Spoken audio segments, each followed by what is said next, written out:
வணக்கம். நம்ம இன்றைக்கி இன்வின்டிஎன்பிசி சேனலில் சுதந்திர போராட்டத்தில் தமிழகத்தோட பங்கு என்னன்றதை பார்க்க போகிறோம். இது யூனிட் 9ல் வரும். ரொம்ப இம்பார்ட்டண்டான யூனிட் இது. கண்டிப்பாக படிச்சுக்கோங்க. கவர்மெண்ட் ஸ்டடி மெட்டீரியல்லேருந்து தான் இதை நான் ரீட் பண்ணுறேன். பார்த்துக்கோங்க. இதுலேருந்து கொஷின்ஸ் கண்டிப்பாக வரும். உங்களுக்கு வேறு ஏதாவது யூனிட்லேருந்து கொஷின் வேணும் இல்லை நோட்ஸ் வேணும்னா கூட கமெண்ட் பண்ணுங்கள், நான் போட்டுடுறேன். இந்த வீடியோக்குள்ளே போகலாம். சுதந்திர போராட்டத்தில் தமிழகத்தோட பங்கு என்னன்னு பார்க்கலாம். முதல்ல சென்னை சுதேசி சங்கம். சென்னை சுதேசி சங்கம் 1852 அதில் ஆரம்பிக்கப்பட்டது. 1858னா தெரியும், நமக்கு சிப்பாய் கழகம் ஆரம்பித்த வருடம். அதற்கு முன்னாடி 6 வருடத்துக்கு முன்னாடியே சென்னை சுதேசி சங்கமாக ஆரம்பிச்சிருக்காங்க. இது ஆரம்பித்தவங்க யாருன்னா, இது மக்கள் சென்னை சுதேசி சங்கம் வங்காள பிரிட்டிஷ் இந்திய கழகத்தின் கிளையாக துவக்கப்பட்டது. அதாவது பிரிட்டிஷ் இந்திய கழகத்தின் கிளையாக தான் இது துவக்கப்பட்டிருக்கு. சென்னை மாகாணத்தில் மக்களோட உரிமைகளை நிலைநாட்டுறதுக்கு மேற்கத்திய முறையில் ஏற்படுத்தப்பட்ட முதல் அமைப்பு சென்னை சுதேசி சங்கம். மேற்கத்திய முறையில்னா பெட்டிஷன் போடுறது அந்த மாதிரி இதில் இருக்கும். இதில் போராட்டம் அதெல்லாம் வராது. இதனை யார் ஆரம்பிக்கிறாங்கன்னா, ஹார்லி, லட்சுமி நரசு செட்டி, சீனிவாச பிள்ளை. சென்னை சுதேசி சங்கம் யாரெல்லாம் ஆரம்பிக்கிறாங்க? ஹார்லி, லட்சுமி நரசு செட்டி, சீனிவாச பிள்ளை. இந்த சங்கம் ஆங்கில கிழக்கிந்திய கம்பெனியின் கொள்கைகளை விமர்சனம் செய்தது. இது ஒரு பிரிட்டிஷ் வங்காள ஒரு கிளை இதாக இருந்தாலும், கிளை சங்கமாக இருந்தாலுமே இவங்க என்ன செய்கிறாங்கன்னா, ஆங்கில கிழக்கிந்திய கம்பெனியின் கொள்கைகளை விமர்சனம் செய்கிறாங்க. 1856 வருவாய்த்துறை அதிகாரிகள் செய்த சித்திரவதை பற்றி விசாரணை செய்ய வற்புறுத்தியது. இதில் ஒரு ஈவெண்ட் நடந்திருக்கும். இதில் வருவாய்த்துறை அதிகாரிகள் என்ன செய்கிறாங்கன்னா, மக்கள்கிட்ட இருந்து வரி பணத்தை வாங்குறதுக்கு நிறைய சித்திரவதை பண்ணியிருப்பாங்க.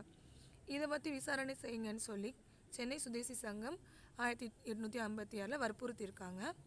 1858 திருநெல்வேலியில் சமய கலவரங்கள் நடந்திருக்கு. அதை சரியாக கையாளலை அப்படின்னு சொல்லி இந்த சுதேசி சங்கம் சார்பாக குறை கூறியிருக்காங்க. எப்போது? சிப்பாய் கழகம் நடந்த அதே வருஷத்தில் 1860 தஞ்சை மன்னரை மீண்டும் பதவியில் அமர்த்த பாராளுமன்றத்திற்கு விண்ணப்பம் அளித்தது. அதாவது மன்னர் மறுபடியும் வரணும்னு சொல்லி பாராளுமன்றத்திற்கு விண்ணப்பம். இந்த நாளும் இவங்களுடைய கோரிக்கைகள் இல்லை வற்புறுத்தல் அந்த மாதிரி தான். சென்னை சுதேசி சங்கம் இன்னொரு தடவை பாருங்கள். யார் ஆரம்பித்தது? ஹார்லி, லட்சுமி நரசு செட்டி, சீனிவாச பிள்ளை. அடுத்து சென்னை மகாஜன சபை. சென்னை மகாஜன சபை 1884 ஆரம்பிக்கப்பட்டது. யாரெல்லாம் ஆரம்பித்தாங்க? S Ramasamy Mudaliar, P Anandacharlu, Rangaiah Naidu. மூணு பேர் வராங்க. சென்னைன்னு வருது, அதெல்லாம் கன்ஃபியூஷன் ஆயிடாதீங்க. அது சென்னை சுதேசி சங்கம் பிரிட்டிஷோட வங்காள பிரிட்டிஷ் கிளை சார்பாக ஆரம்பிக்கப்பட்டது. இங்கே இது தலைவர்கள், சில தலைவர்களால் ஆரம்பிக்கப்பட்டிருக்கு. எந்த வருஷத்துலன்னா 1884 ஆரம்பித்தவங்க யாருன்னா, எஸ் ராமசாமி முதலியார், பி ஆனந்தசாருலு, ரெங்கையா நாயுடு. இந்த சாலை இந்த சபை எங்கே ஆரம்பித்தாங்கன்னா, அண்ணா சாலையில். சென்னை மகாஜன சபையின் முதல் தலைவர் தான் யார்? பி ரங்கையா நாயுடு. பி ரங்கையா நாயுடு ஒரு உறுப்பினரும் கூட. அவரே ஒரு தலைவராகவும் தேர்ந்தெடுத்திருக்காங்க. அடுத்து இந்திய அரசு பிரதிநிதி எல்ஜின் பிரபு டிசம்பர் 1895 சென்னைக்கு பயணம் மேற்கொண்ட போது சென்னை மகாஜன சபை வழங்கிய வரவேற்பை ஏற்க மறுத்தார். அதாவது யார் வந்திருக்காங்கன்னா, எல்ஜின் பிரபு. அவர் வரும்போது எந்த வருஷம்? டிசம்பர் 1895. அப்போ மகாஜன சபை மக்கள் அவங்கள வரவேற்க போயிருக்காங்க. ஆனால் அவங்கள யார் அந்த வரவேற்பை ஏற்றுக்கலையாம்? எல்ஜின் பிரபு அந்த வரவேற்பை ஏற்றுக்கொள்ளவில்லை. 1920 உப்பு சத்தியாகிரகம் போராட்டத்தை சென்னையில் ஜார்ஜ் டவுன், யானை கவுனி, உயர்நீதிமன்றம் மற்றும் கடற்கரை பகுதிகளில் தலைமையேற்று நடத்தியவர்கள் யாருன்னா, சென்னை மகாஜன சங்கம் தான். சரியா? எந்தெந்த இடத்துல? ஜார்ஜ் டவுன், யானை கவுனி, உயர்நீதிமன்றம். இந்த இடத்துலலாம் யார் உப்பு சத்தியாகிரகத்தை தலைமை எடுத்து நடத்தினவங்கன்னா சென்னை மகாஜன சபை உறுப்பினர்கள் தான். இந்த போராட்டத்தில் இவர்கள் பயங்கரமாக தாக்கப்பட்டார்கள். இதில் விசாரிக்கிறதுக்காக யார் வந்திருக்காங்கன்னா டி.ஆர். ராமச்சந்திர ஐயர். இதில் 3 பேர் உள்ள குழு அமைச்சிருந்திருக்காங்க. அதுக்கப்புறம் அவங்களோட அறிக்கையும் சமர்ப்பிக்கப்பட்டது. ராமச்சந்திர ஐயர் எதற்காக அப்போ நியமிக்கப்பட்டார்னு கேள்வி கேட்டாங்கன்னா உப்பு சத்தியாகிரகத்தில் நடைபெற்ற தாக்குதலை விசாரிப்பதற்காக அமைக்கப்பட்ட குழுவின் தலைவர் தான் ராமச்சந்திர ஐயர். ஆங்கில அரசு காங்கிரஸ் கட்சிக்கு தடை விதித்திருந்த போது சென்னை மகாஜன சபை சுதேசி பொருட்கள் கண்காட்சி, அனைத்து இந்திய கதர் கைத்தறி கண்காட்சி இதெல்லாத்தையும் என்ன செஞ்சுருக்காங்கன்னா எடுத்துகிட்டு போய் அவங்க நிலைநிறுத்தியிருக்காங்க.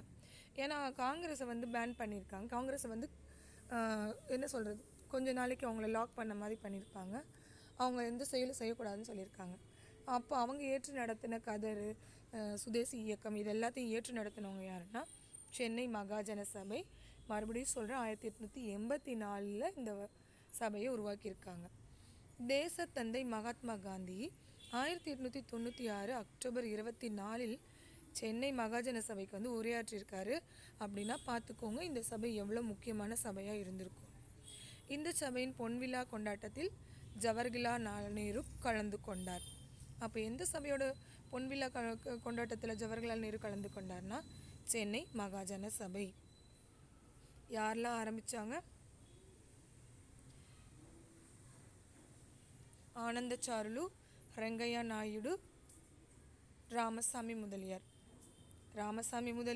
ஆனந்தச்சாருலு, ரெங்கையா நாயுடு இவங்களாக தான் இந்த சென்னை மகாஜன சபையை உருவாக்கியிருக்காங்க. அடுத்து ரொம்ப ரொம்ப முக்கியமான இந்திய தேசிய காங்கிரஸ். இது நம்ம டிஎன்பிசிக்கு மட்டும் இல்லை, யூபிஎஸ்சிக்கு கூட ரொம்ப முக்கியம். ஐஎன்ஏ அதாவது இந்தியன் நேஷ்னல் மூமெண்ட்டுன்னு வரும். ஐஎன்எம் இந்தியன் நேஷ்னல் மூமெண்ட்டுன்னு இதை ஆரம்பிப்பாங்க. இது ரொம்ப பெரிய பெரிய லெசன். இதை கண்டிப்பாக நல்லா படிக்கணும். இதை நான் ஒரு செப்பரேட் வீடியோ போடுறேன், அந்த வீடியோவை பாருங்கள். நன்றி.